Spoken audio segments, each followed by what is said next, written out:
Jamaica, listen carefully. What happened in Parliament during this exchange between Energy Minister Daryl Vaz and opposition leader Mark Golding was not noise. It was not theatrics, and it was not politics as usual. This was one of the most important debates we have had since Hurricane Melissa. Because behind the shouting, the interruption, and the emotion was a very dangerous question. Do we fix Jamaica's problems today by risking Jamaica's future tomorrow? This was Vaz versus Golding, urgency versus prudence, emotion versus structure, light now versus debt later. And if you think this debate doesn't affect you, your electricity bill, or your taxes, stay right there. To the agreement that we had yesterday verbally that's going to be documented, they're going to provide the government of Jamaica with a detailed listing which will take us to Christmas and take us to January. And that will be able to give communities timelines similar to what we did at the end of Beryl, because percentages mean nothing to me. It means nothing. If you don't know where your community is and when you expect it to get back light and you can't plan, then you're just in frustration and anxiety. So we will get that, and we will publish that, or the JPS, once we sign off on it, will publish that on a daily basis as they did in the last few weeks of Beryl when we got on top of them to share information.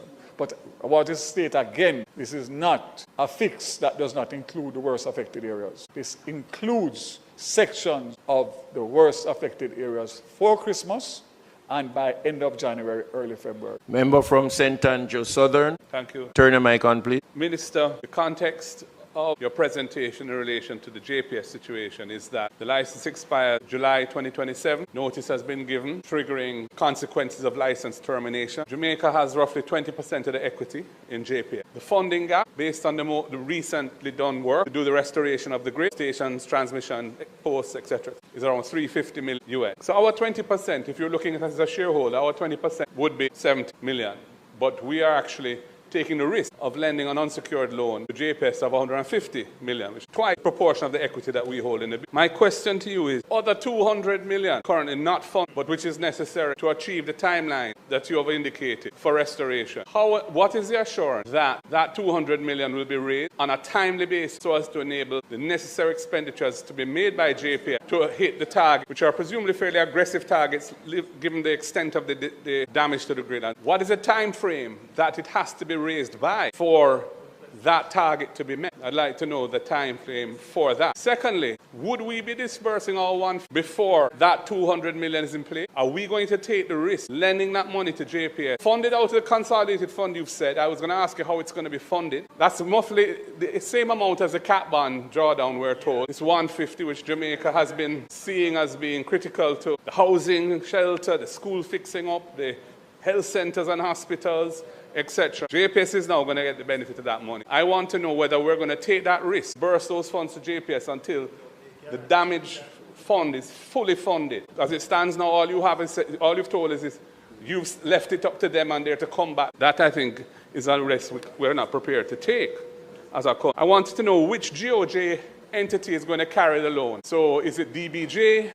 Which entity is going to be the lender of record? Because part of what you've said is a mechanism that assures repayment, you've said, is that if at the end of July 2027, there is no renewal of the license because you can't agree terms, and you're acquiring the assets of JPS, you're saying that 150 would be a set-off, essentially. That's what I read you to be saying, that you would recover the 150, it would go in reduction of what you would have to pay them to acquire the assets. So set-off requires mutuality, meaning that the person who owes you is the same person you owe. So I want to know which entity within the government is going to carry that loan to the. I think it's necessary for us to do what is necessary to get JPS up and running as quickly as possible. But I think we have to do it very prudently and sensibly so that we don't unnecessarily expose taxpayers to loss. So I would like your assurance, Minister, that that 200 million will be coughed up by JPS, perhaps by its two large overseas shareholder, Marubeni and East West Power, Korean government South Korean government-owned large or JPS is going to draw down on whatever funding it can raise from its creditors. I don't know how they plan to fund it, but we need to know it's funded before we put our one. Putting wiring underground, and that the cost of that is very high, and in fact, the CEO of JPS has said it'd be prohibitive. But what I want to know is what practical steps are being taken to build resilience into the grid now for those sections which have to be rebuilt, sure that the grid is more resilient to withstand weather events, maybe not as drastic as Melissa, but weather events that we know sooner or later, hopefully much later, we're going to have to endure again. So that's my third question. So I'll summarize. One is the timeline for JPS to fund the 200 million gap, and whether you would ensure that that funding is in place before you expose our $150 million. Which GOJ entity is going to carry the loan, $150 million loan that will be made to JPS? And what, if anything, is being done to build greater resilience into the grid in those areas where the grid is being substantially rebuilt? Thank you very much, Mr. Speaker. Let me indicate very clearly for all of Jamaica to hear. The meeting that we had yesterday morning, where the Minister of Finance and the Financial Secretary was there, we ironed out a way forward, realizing the seriousness and the time-sensitive nature of this response. So the first answer to your question is that this government is prepared on behalf of the people of Jamaica to release the $150 million in whatever tranches are required as quickly as possible to get the restoration going. And that's the difference between a caring government and somebody who has a financial background. The people want light. Okay? So let me just make that clear. Point of order, Minister. Point of order. Minister, point of order. Minister standing on his feet, talking into the mic. You don't need to personalize your response. You don't need to get hot under the collar. It's a legitimate question I'm asking. And I'm just, so don't bother about having a financial background. I want to know a simple question. Are you going to ensure the funding is in place? And now you're coming back and personalizing it in a totally unnecessary way. Let me repeat. The member is saying that his position is that he would not release the $150 million unless he knew where the $200 million was coming from. That's what he said. That's what he said. That's what he said. Hansard is there. Hansard is there. Hansard is there. Hansard is there. And I am Minister, telling you, Minister, I am telling you. Minister, please, for those members who do not have the floor, please allow the minister to answer the question. You may continue, Minister. Mr. Speaker, let me just say it again. Based on the meeting that took place yesterday, we are confident, based on the meeting that had the representative of the Ministry of Finance at the highest level, the Minister and the Financial Secretary, you can't go any higher, that we are prepared to release the $150 billion tonight if it means that the people are going to get back light sooner than later. Mr. Speaker, Mr. Speaker, Mr. Speaker, Mr. Speaker, Mr. Speaker, Mr. Speaker, Mr. Speaker, Mr. Speaker, Members, Mr. Speaker, all minister, members. you are a wicked and evil. Bad mind don't go on yet from September 3rd. Members, Wicked and evil. Mr. Speaker, I am Mr. Speaker. Minister, all members from the opposition side. You are an uncaring set. If you do not allow the minister to continue, then we will have to go to something else. Please, you do not have the floor. Member from St. Catherine North Central, you do not have the floor. Mr. Speaker, You will find out in short. Go ahead, Minister. the $150 million that the government is prepared to release as soon as the documentation is in place, which will be no later than a matter of hours to a day because of the urgency, is specific for restoration over 2 months, December and January. That $150 billion is ring-fenced to deal with a restoration program that will take care of Jamaica, not only some parishes.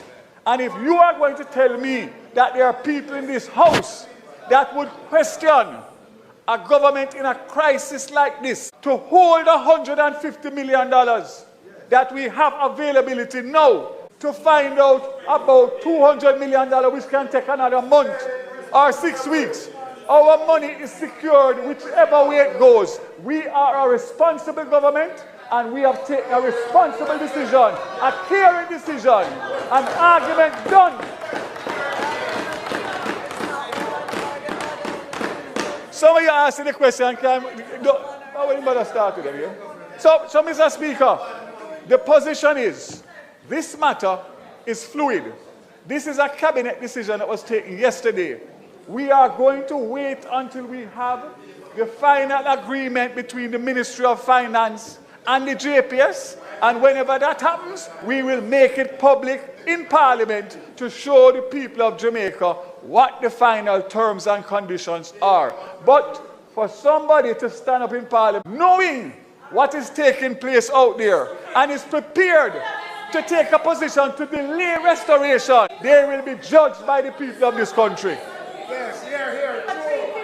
I want you to remain focused and answer the questions that are posed to you. Please. Member from St. Andrews South Eastern, you have the floor. Minister, JPS has said that they estimate that the damage is $350 million.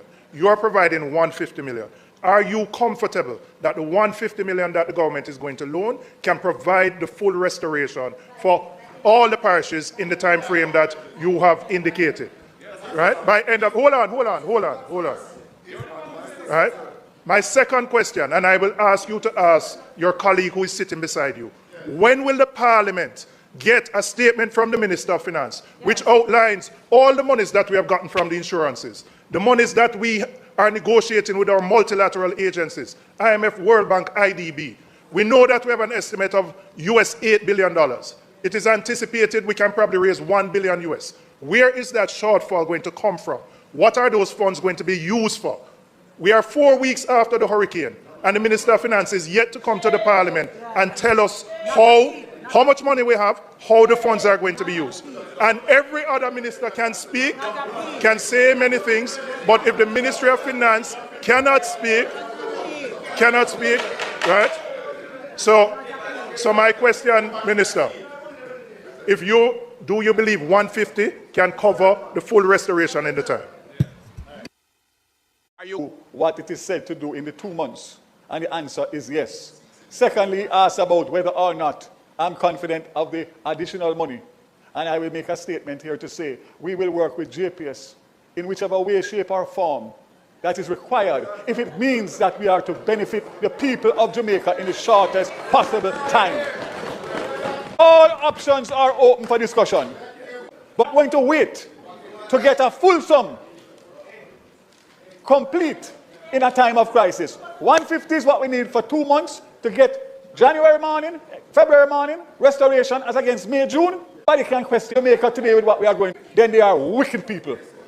Is the minister aware that one of the major partners of the current JPS setup has indicated that to withdraw from the JPS agreement, the current agreement that they have, right?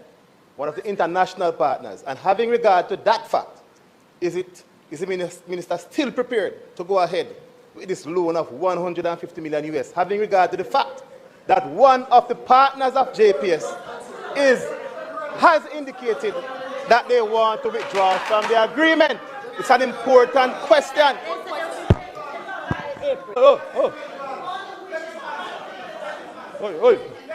Mr. Speaker, it is a matter.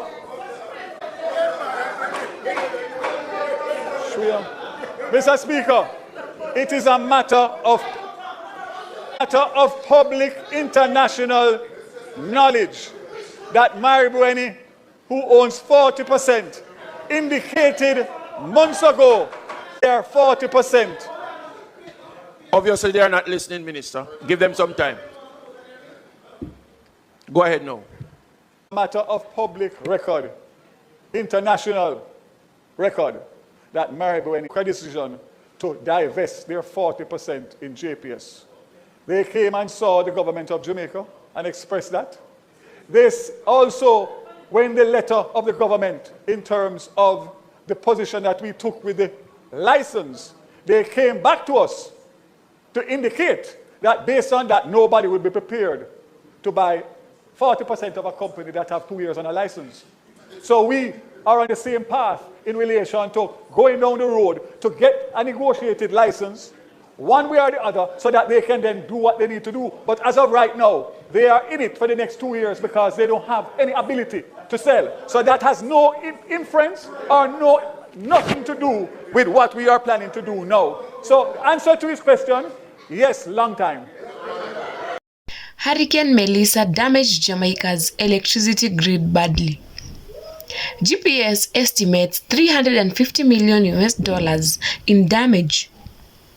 The government has announced it will loan $150 million immediately to GPS to speed up restoration. But here is the problem. Jamaica owns only 20% of GPS. The remaining $200 million is not secured. GPS license expires in 2027. One major shareholder has already signaled they want out. So Parliament wasn't debating. Should people get light? Everyone agrees people must get light. Parliament was debating how much risk taxpayers should carry to make that happen. Let's be fair. Daryl Vaz came into this debate speaking from real urgency. His argument was simple and emotionally powerful. The people want light. He made it clear. Government is prepared to release the $150 million immediately, even in tranches, even before the remaining $200 million is raised. In his view, waiting is heartless. Delays equal suffering. Procedures can't stand in the way of recovery. And to many Jamaicans sitting in darkness, that message home. Because when your fridge is off, your business is stalled, your children can't study, governance language feels very far away.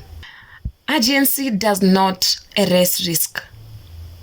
And that's where Mark Golding stepped in. Not with noise, but with very specific and very uncomfortable questions. Golding did not say, don't fix the grid, don't help GPS, don't restore electricity. What he asked was, where is the remaining $200 million coming from?